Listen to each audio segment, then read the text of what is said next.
South African national coach Shakes Mashaba arrived in a feisty mood ahead of naming his 25-man squad for the crucial Africa Cup of Nations doubleheader against Cameroon. The group would be trimmed to 20 for the trip to Limbe. The 65-year-old, who appeared agitated with the press, pointed out the importance of the clashes against the indomitable Lions and maintained that his selection criteria was very clear. One most important point in that selection criteria was, we as a technical coach, we're not going to not call a player because the club has put him on the bench.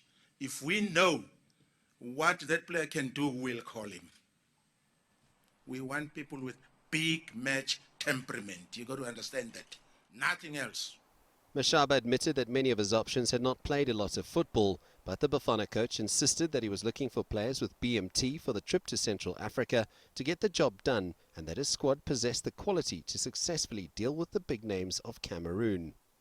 In the absence of the best, at times you have to use the worst. What do I say in the absence of the best? The best is not only international players, please. We've got the best players in the country, yeah? Who can still play.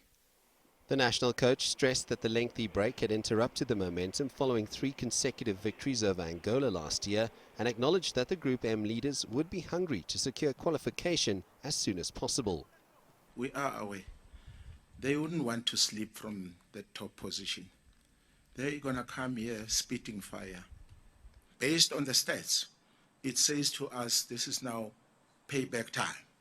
It's going to be a war. It's going to be a war. More if especially we're playing them down in Cameroon. It's going to be a tight situation.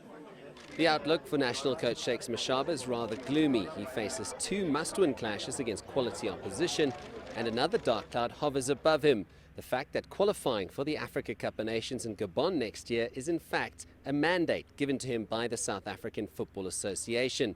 Therefore, the next 2 fixtures are of utmost importance not only to the country, but also potentially to the length of his tenure as coach. CS du Plessis, CCTV, Johannesburg.